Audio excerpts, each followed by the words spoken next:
Le régime d'accès à la propriété, RAP, est un des avantages qu'offre le REER.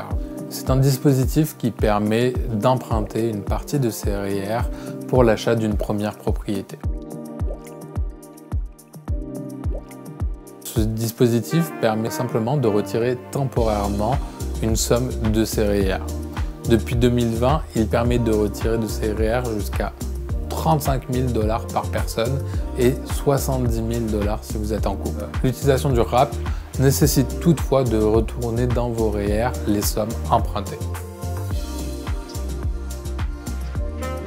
Suite à l'utilisation du REER au profit du RAP, vous devez rembourser chaque année 1/15e des sommes empruntées dans vos REER et ce, dès la deuxième année suivant le retrait des fonds. Par exemple, si vous rappez 30 000 $ de vos REER en 2020, vous devrez retourner une somme de 2 000 $ pendant 15 ans et ce, dès l'année 2022.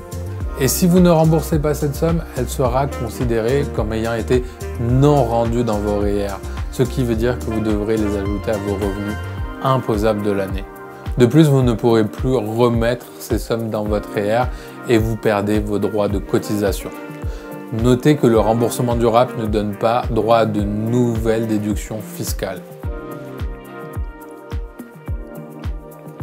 Avant de rapper, il faut répondre à certaines exigences, notamment être l'acheteur d'une première propriété, donc d'un premier bien immobilier comme lieu de résidence principale. Deuxièmement, avoir conclu une entente écrite pour acheter ou construire une maison ou une habitation admissible, avoir cotisé au moins 90 jours avant cette somme dans le REER et être résident au Canada au moment où vous retirez de vos REER. Pour savoir si vous répondez à l'ensemble des critères d'admissibilité, je vous invite à cliquer sur le lien en bas de la page. Même si il faut être acheteur d'une première habitation, il n'est pas exclu de pouvoir rapper 2 fois, à condition que vous répondiez aux 2 conditions suivantes. Vous, votre époux ou votre conjoint de fait ne devez pas avoir été propriétaire d'une propriété admissible 4 ans avant. Vous devez avoir remboursé l'ensemble des RAP que vous avez utilisés les précédentes années. Notez qu'il y a certains facteurs plus spécifiques qui peuvent influer sur votre capacité à rapper une deuxième fois.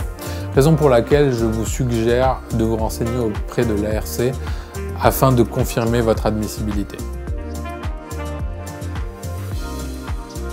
L'utilisation du RAP offre un levier intéressant pour certains acheteurs. Et car au-delà de rendre disponible une partie de l'épargne réservée pour la retraite, elle vous permet également de bénéficier de retours d'impôts qui, judicieusement utilisés, vous permettra de bonifier votre mise de fonds. Vous avez un projet immobilier et souhaitez définir la meilleure approche, vous voulez donner plus de valeur à votre argent, planifiez une rencontre dès maintenant. Merci.